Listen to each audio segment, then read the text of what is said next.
Scott, Yes. welcome back. Thank you. So today we are going to visit one of our probably favorite things to talk about at Disney, and Food? that is food. Yay. Yay. But first of all, your question of the day. What is your actual perfect Disney meal vibe? Is it fancy signature, character chaos, or just really good food in comfy clothes? At Disney, I really think my perfect vibe... Does it make sense when I just say I want it to feel Disney? Mm-hmm. Doesn't necessarily have to mean characters, but I want good theming, good food, and I want to feel like I'm at Disney. That makes sense. That's my vibe. Okay. What I would about agree you? with that. Granted, I do lean a little bit more to the fancy side of things. Right. But I agree with you 100%. If you're at a Disney vacation, you want to feel that you're at a Disney vacation. Right. Right. And I don't, even down to like some of the steakhouses and that kind of thing, like Le Cellier is a uniquely Disney experience because of how well themed it is. Yes. I think even if you go to Disney Springs, some of those restaurants are, some of my favorite restaurants there feel Disney and wouldn't feel the same if you picked them up and put them in Lincoln. Right. You know what I mean? Yes. So that's, I want to feel like it's a destination Yeah. and You that want to it's be able magical. to feel like you're on vacation and there's Right. still an element of magic to it. Right. And like even on the cruise ships. Yes. There's something about eating a drawer burger when you know you're on a Disney ship. Yep. Yeah, when you're looking around at the red and dark blue and Yes. yeah. Yes. Okay. Great answer. So today, in this episode, we are going to talk about some of the more, I don't want to say controversial, but controversial takes on food, the dining plan, reservations, and that kind of thing. Okay. So we will be right back. Grab yourself a drink, grab yourself a snack, and we'll see you in a minute.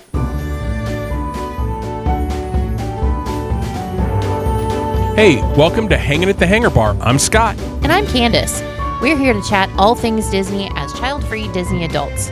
Stories, snacks, and a little magic along the way. Grab a drink and get comfy and come hang out with us.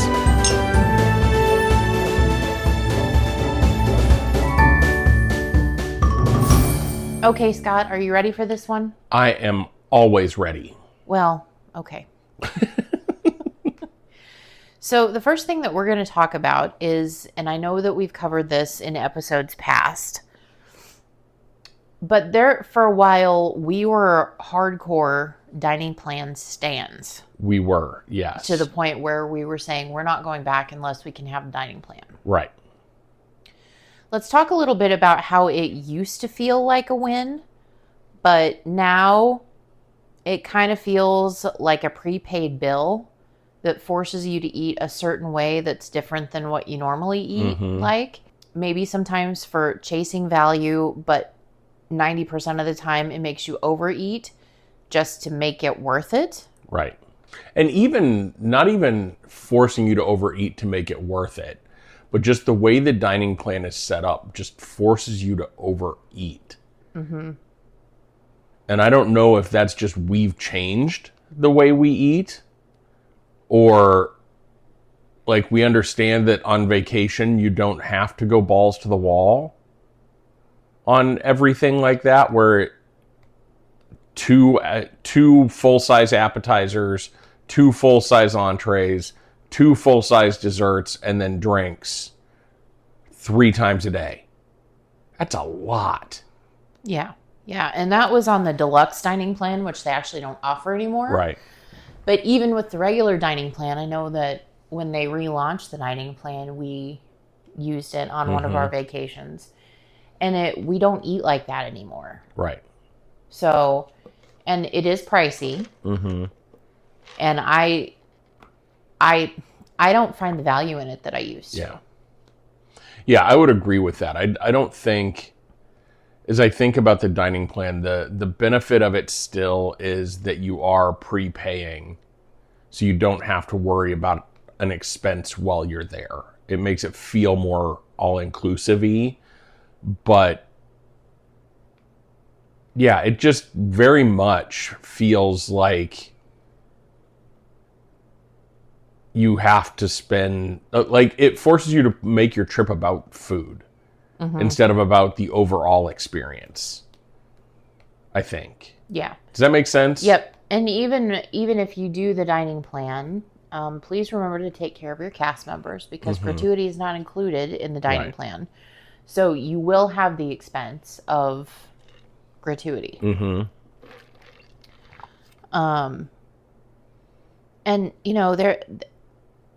I think the dining plan now kind of adds an extra element of pressure when it comes to planning a trip, because if you're going to do it right and you have those table service credits, unfortunately, you do need to make reservations, Right.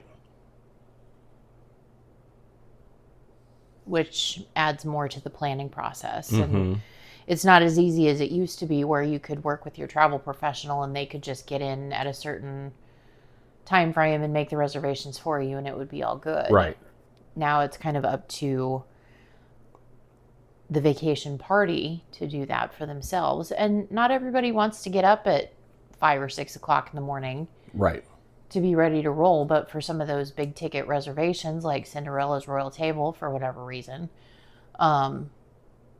Be Our Guest, again, for whatever reason, and some of those, you have to be on the stick with those. Yeah, and there's a high likelihood that you won't get some of the places that you want just because everybody is waiting at midnight on the day they can, is logging in, or whatever time you can do that. I don't want to give out bad information about when you can sign in and start making reservations, but people will set alarms and start refreshing their browser 5 minutes before.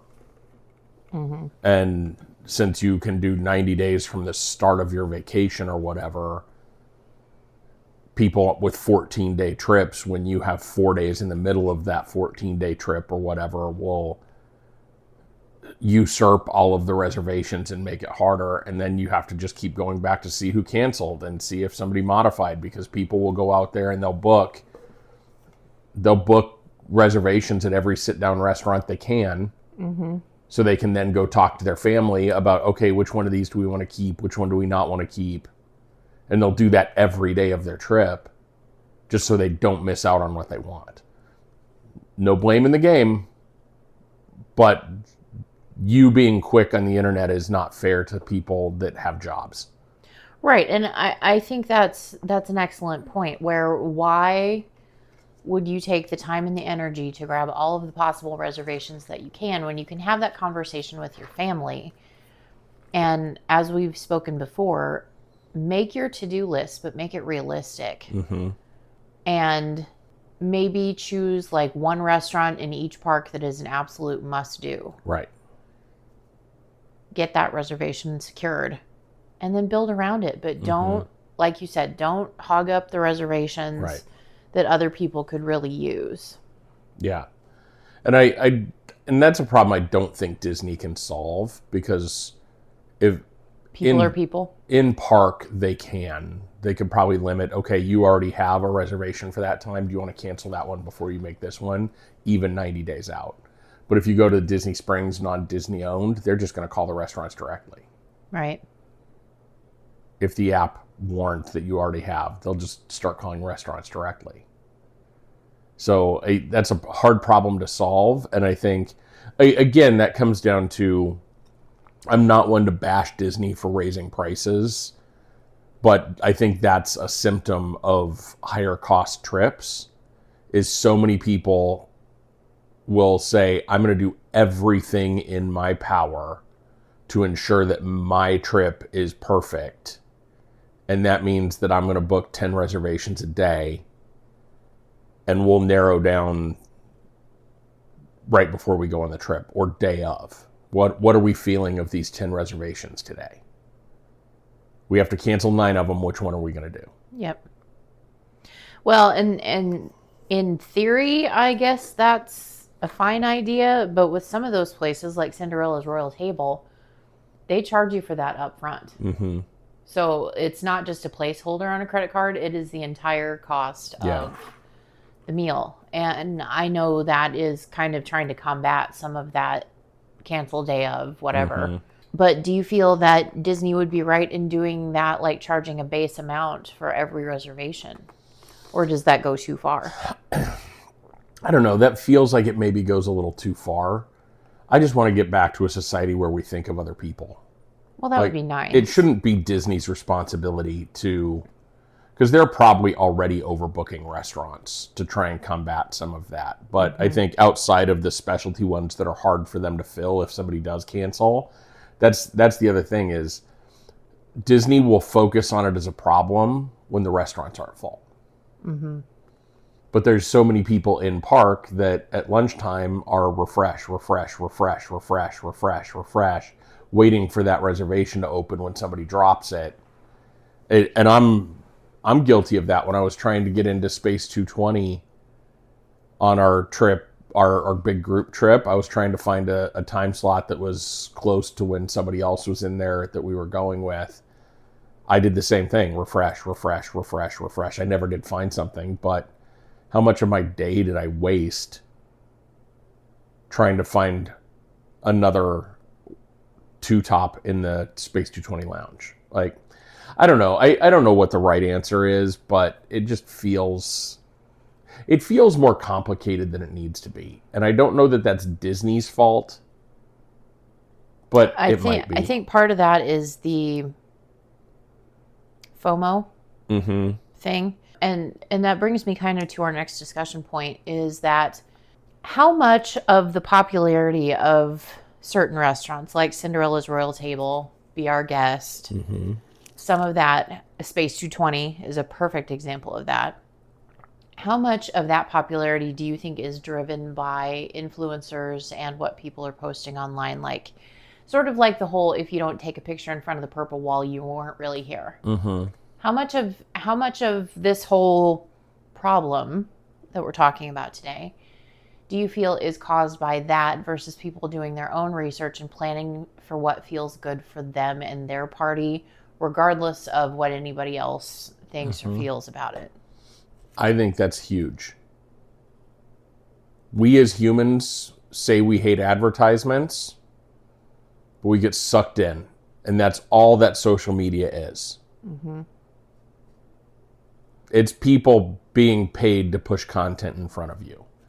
And they're only going to make the content that people flock to and that hit the algorithm. Because when you're watching Disney Reels or TikToks or whatever, how often do you see something like Skipper Canteen? You don't. You don't.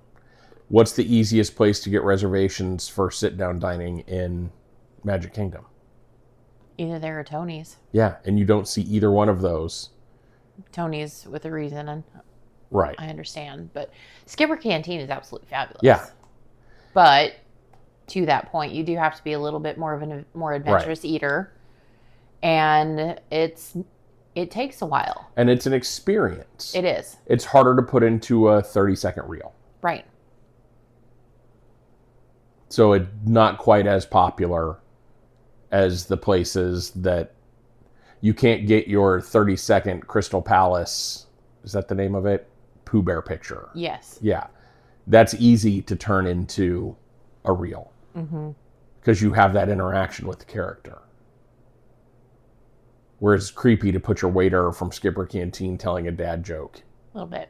It's a little creepy just to post that on your socials and profit off of those cast members. But I think that social media influences so much of that popularity.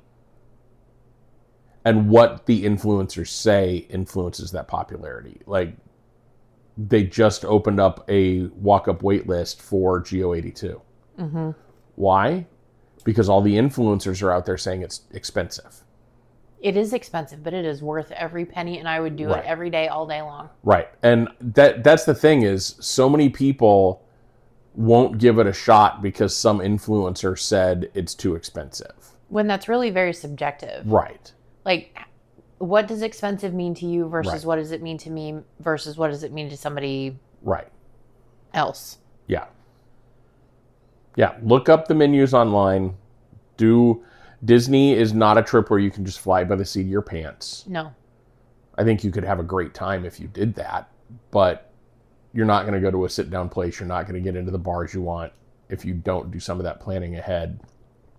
Which that's where influencers, I'll give them credit, help people plan because you can get an idea of the experience.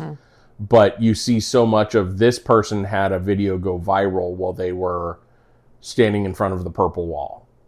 So then everybody gloms onto that and says, I can go viral in front of the purple wall too. I'm trying to think of an example of that for Cake Bake Shop is a perfect example of that. Of everybody started like, and that one's so popular on social media because it's pretty to take pictures of. It's all of those things. But you want to talk expensive? Yeah. You look at that menu, it's ridiculous. Yeah, $27 for a piece of cake is not money that I care to spend. Right. I will go just down the boardwalk, get myself a pickle corn dog with peanut butter sauce for $9 or $10, enjoy the heck out of it, and call it a day. Yeah. Yeah. And so you see so many people, what started out as let's go look at this menu expensive, people got the videos that started doing better were the videos of the come see this piece of cake. Come see this. And now that those videos are everywhere, and that's a hard reservation to get because everybody's like, ooh, I saw that online. I want to have that piece of cake. You think Cake Bake Shop didn't have anything to do with how influencers were talking about them? That's why events like situations like this, events, all this other stuff have media days. Right. So that influencers can get invited and get all the footage they want and get it pushed out before the thing even starts so that there's an automatic line waiting. Yep. Okay, so let's talk a little bit about this whole food situation. And another thing to consider is 85% of the time that you're going to be at Disney World specifically, there's going to be some kind of a festival going on at Epcot. Well, I think it's a great thing that the snack credits on the dining plan are eligible for a lot of the items in the food booth, except for the alcohol. Tell me your thoughts on how to balance, like if you do have the dining plan, how to balance that with potential festival foods. Because we've had that situation before where we've been so full because of the food that we've eaten on the dining plan, we don't have room for festival food. Right. Yeah, that's where I think you have to be careful which dining plan you get. Do they still have multiple different They have versions? two. Yep, Okay. there's a quick service one and then the regular one. Okay. And so you have to be careful which one you get. If you get the quick service one, you're probably setting yourself up for more snacks, using your snacks for festival food, that kind of thing, versus the regular one that still has sit-down meals every day, that kind of thing. So I think you just balance that through using your credits differently. And again, that's just one more thing to plan in a Disney vacation. Okay, so this is our Epcot day. We want to try festival food. So we're not going to use snack credits on Monday and Tuesday so we can save them for festival food. But we're going to be willing to have 2 sit-down meals on Monday because we're not going to be using a sit-down meal on Wednesday when we're at Epcot. You just have to think through all of that. It's just one more thing to think and plan about that just, it kind of drives me nuts.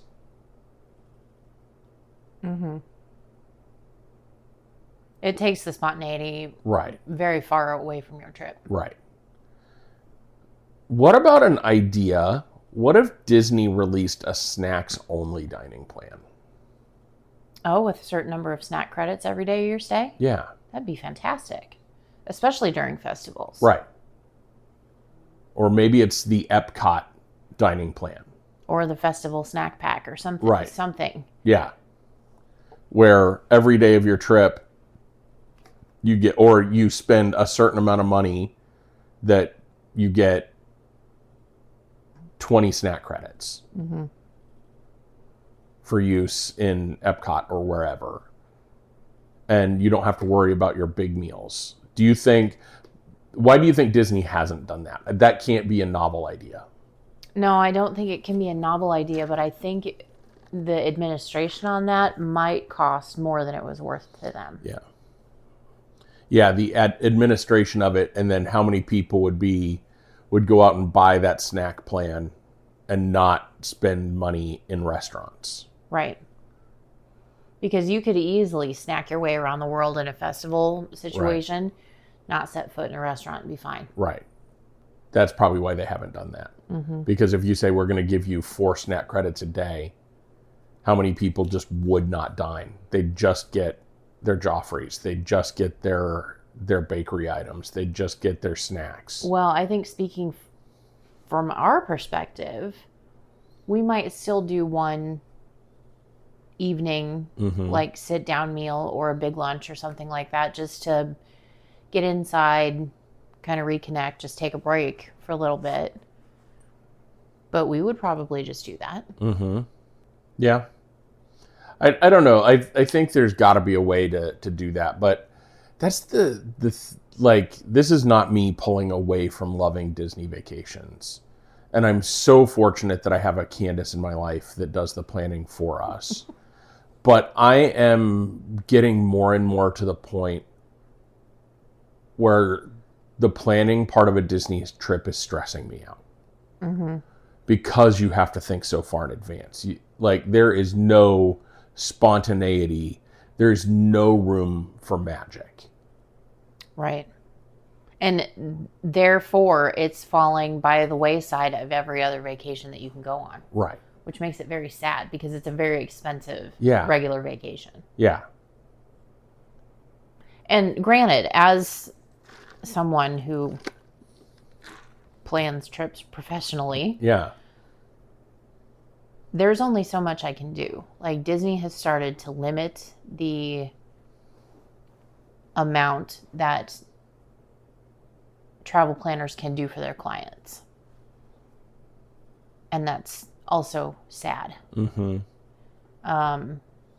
Is that because Disney wants them to plan through them and not give you the commission? Or is that more of we're trying to cut down on a certain behavior that unscrupulous travel planners do? I think it's more of that. I think they're trying to level the playing field a little bit. And I don't have a really specific example of what I mean when I say that. But I also know that there are some travel folks that, I don't know what I'm trying to say. What are some of the things that you can't do that you used to be able to do? Well, like I said, I can no longer make dining reservations for my clients, which I used to do. And yes, I used to set an alarm and get up way early so I could do that before I had to go to the 9 to 5. I can't do that anymore without my client's Disney account, login, and password. I'm not going to ask for that. That's not my business, and I don't want to have them go in and change that. Right. So I'm not going to do that. I can walk them through the process, but I can't do it for them anymore. So if I see a great reservation, I can't go snap it up. Right. And there's just some other things that used to be so much more white glovey that I was able to do that I can't anymore. And I think it's gotten to the point where the planning process itself is so enormous that logistically they've just taken all of that away. Yeah. Yeah, that's interesting. I feel like that was a little bit of a diatribe by me. I apologize. That's okay. We went sideways for a minute. This wouldn't be one of our episodes if we didn't go off the rails at least a little bit. That is very true. So thinking back on all of our trips and the places that we've eaten and some of the things that we've heard, oh, you have to go here and you have to try this and blah, blah, blah. And then some of the things that we figured out on our own.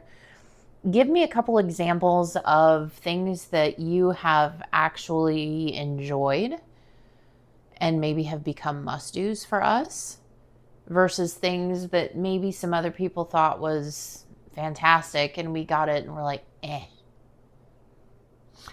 Specific food or restaurant? Yes. kind of things? Yes. Okay.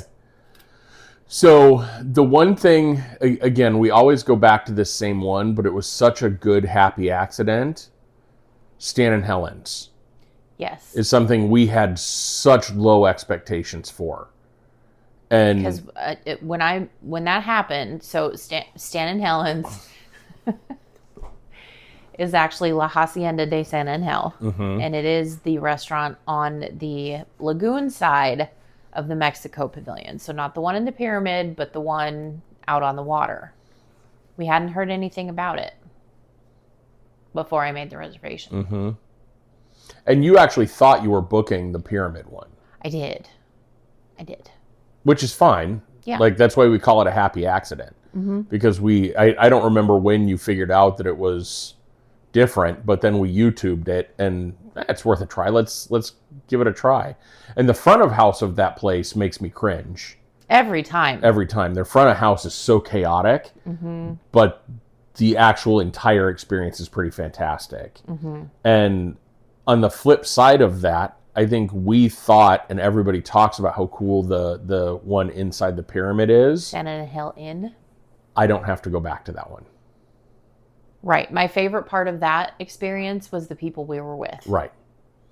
The only way I would go back to that restaurant is if I could be guaranteed a table all the way at the back side, On the edge, looking over the ride. on the edge, looking out as people were leaving to go on Three Caballeros.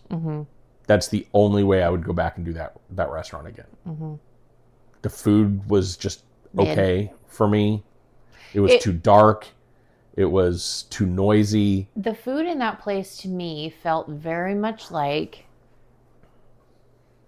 a very Americanized Mexican food cheesy restaurant. Yeah. And I don't mean cheesy in the like queso kind of way. Right. I mean like just over the top kind of Yeah. Agreed. Like I don't know how to feel about this. Yeah. Agreed. I'm trying to think if there's the other thing that's almost become a must-do for us that influencers rave about, and I talk to everybody about, is a single food item. It's the cheeseburger spring rolls. Yes. We only tried that because of influencers. That's true. Yes. And now I tell everyone about the cheese. Like, that's one of the things influencers got right. Yeah. 100%. That is worth the $9 that you spend on 2 spring rolls. And the fact that they are served in the morning. Right. Talk about a breakfast of champions. Right. And when I say that, I'm not kidding. Yeah. And then, so again, to give you the yin and the yang, the same general area, the waffles with fruit Oh, yeah. from Sleepy Hollow. No. Don't have to go back for those again. Nope. I think we would have felt differently if it was still the original kind of waffle that they had, the big, thick Belgian waffle, versus the skinny little giant Eggo sort of situation. Right. Yeah. Yeah, I don't need to go back for that one. I'm trying to think if there's anything else that I've really disliked. Be our guest. Yeah. Once they changed, like that was one of those, it took, like we completed the fleet on meals at that one. Yes, we did. In every location that was possible as Right. well. Right. And the first time we did it, it was such a grand experience because it was a quick service meal, lunchtime, where you would go in and you'd go by the menu and you'd press your thing and then you'd go find a seat and they'd find you with your food. The food was good, service was good, atmosphere was great, felt very Disney. I thought it had a great value too. Right. Like for the portions were huge. Yeah. And the food was great and it was worth the money. Right. I thought. Yep. And then the next time we went was for dinner, and it was mid. The best part of it was being able to get our picture taken with the Beast. Yes. And you can't even do that anymore. He just walks through. Right. Because it was creating too many lines and too many pinch points. And then we went for breakfast, and we spent a crap ton of money for a poor excuse for a Disney breakfast. Yes. And granted, we got to sit in the West Wing for that day, which I thought was cool. But there again, that presented some of its own problems because it was so dark in there. You couldn't see what you were actually eating. Yeah. And Lacey, poor girl, She got the plant-based option, which literally was a frozen vegan waffle and thawed out frozen fruit Right. for almost $50. Yeah. What? Yeah. So that's one of those places we don't need to go back to. No. They would have to announce that they're doing that differently. Like, I've seen their pre-fee menu. The gray stuff wasn't that great. No. It was better when it came on the cupcake. Yeah. Agreed. So yeah, that's one of those places that they would have to drastically change what the experience is for me to want to go back. I agree. What are your feelings about... They've done this in a couple locations, and I know one we rave about a lot because it was probably one of the most solid experiences that we've had. We have a lot of good, really, really, really good, solid lounge stories around Walt Disney World. But talk to me a little bit about whether you feel the reservation system is a good idea for GO82. And this is probably not a fair comparison because we haven't been there yet, but Beacon Barrel, Oga's Cantina, which we have been to, and Nomad Lounge, which you can't make reservations for. Right. I wish they would make GO82 the same kind of thing that they do with Nomad Lounge. Or it's a walk-up wait list only. Yeah. You may never be able to get into it. But I would think the same thing about Nomad Lounge. But we've never had more than, an hour and a half wait to get into Nomad Lounge. And that's another one of those, you sit down and you can sit there as long as you want. If you want to park for 4 hours, you park for 4 hours. You can do that in GO82 as well. So they have the same issue. Like, that's the problem with taking reservations in a place like that. They never know how fast, there's a food service science to how fast tables turn over. So they know probably more than I think they do. But it's hard to have that be reservation based, when I would love to go up, put my name on a list, have them text me when I can come back, and I go out and spend my day at the park, or I go ride Spaceship Earth, or... Do you know what a perfect thing that would be? And I'm going to TM this right here and now. So you put your name on the walk-up wait list for GO82. You go take a spin through Spaceship Earth. You spend the rest of the time exploring Project Tomorrow, but they need to build that out to what it needs to be and not just the dumb thing that it is.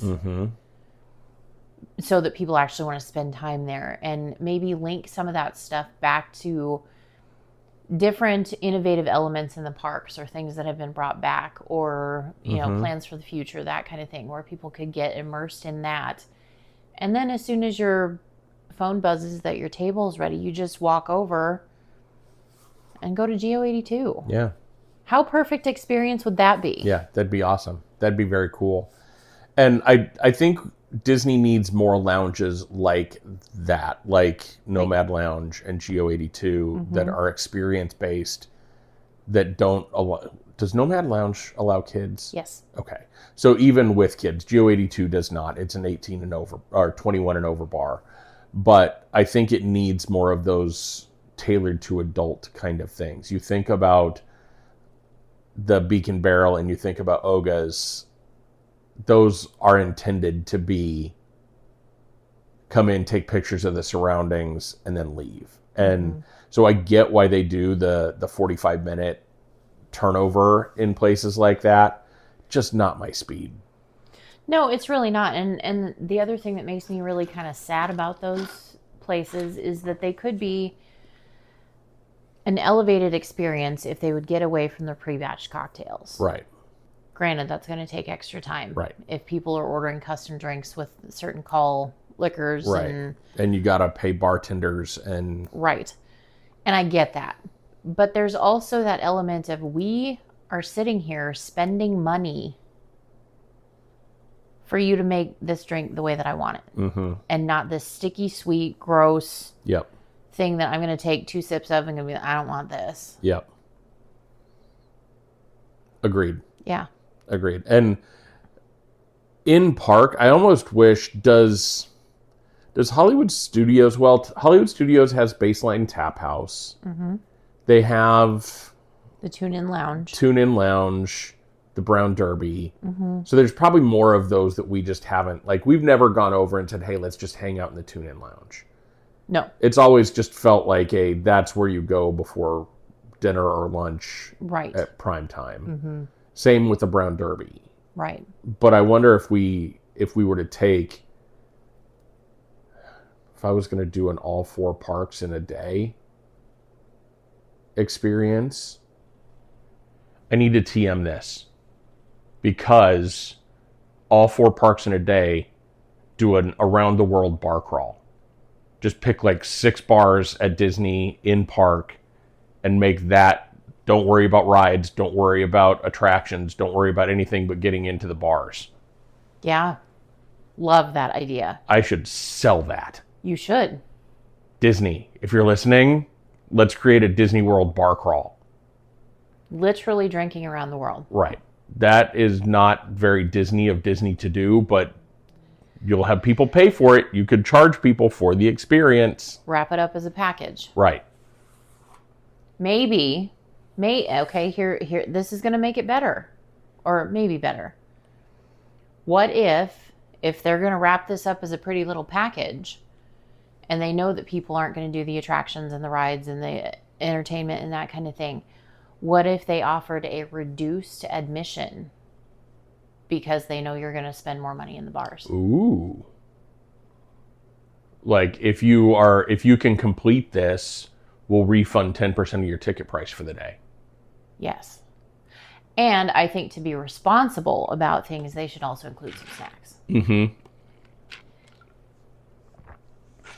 Yeah, I love it. Like one appetizer at each place and popcorn for the transportation or something. Yeah, I love that. And Disney loves tailoring experiences to people. Like that's almost like a pared down version of a VIP tour, but it's all based around bars. How Disney adults is that? Right. TM. If anybody does that, you have to give us credit. Yeah. Okay. So my next question to you is, how important do you think it is for people to actually take the time to research the places where they maybe want those advanced dining reservations so that it fits their family or their travel group, as opposed to just going off word of mouth and what people say you, air quotes, should do? So tell me a little bit more about what research means to you in this instance. In this instance, I think it's important to keep in mind dietary restrictions and concerns, and whether the places you want to go offer that. Disney does a great job with that, but some places don't have maybe the variety that you would want. Be Our Guest, we talked about that earlier, and I think that's a fine example of, they've probably improved since we had that experience, I would hope. But you certainly don't want somebody to feel any different about their experience because of the things they had to eat, or the only option to eat was this. Right. Based off of those things, and how much time you want to dedicate to the experience, because some of those restaurants can take multi-hour times to get through your meal. So do you want to spend that much time? And also, maybe you don't have the pickiest eaters in the world, but you're just not sure about it. So talk through with your family, see if it's going to be something you're willing to try, or if it's like, no, absolutely not. How important is that? Yeah, I think it's important to do some of that pre-planning and understanding what you're getting into, but I would not so overly understand what everything is that you miss out on the opportunity to have a good experience that maybe is a little different than what you're used to. You are in a safe place to try new things. So build some of that into what you're trying to do, I think, is important. But I do think understanding, the point that you said that I think resonated the most with me was are you the type of people that you're rope dropping till close because you want to do all the attractions and you're going to be annoyed by a 2.5 hour lunch because you're missing out on things? You need to understand that before you book something just because an influencer said you should. Because even in the course of a long form video, they're showing you 15 minutes of their experience. You don't know that from check-in to them paying the bill and leaving was 2.5 hours. You just saw the best 15 minutes of what they went through. Yep. And on short form videos, you're seeing 30 seconds to a minute to 2 minutes of their experience in 2.5 hours. So just make sure, I think those are the kinds of things you need to understand for how it impacts your trip and how you plan around it. I think that's important. But again, just make sure you're not missing out on opportunities for new for the sake of over researching. Right. And we've said this before about specifically cruise vacations. Cruise dining is one of those things that has changed significantly since we started cruising with Disney, and maybe not for the better. Right. But the one thing, to your point, that I will say about cruise dining is the safe space. Because if there's something on the menu that you want to try that you've never had before, a cruise dining experience is the best place to try that. Because if you don't like it, you don't have to eat it, and they'll bring you something else. Yep. And you don't have to pay any more for it. That's the first time that I tried escargot. That was the first time I tried duck.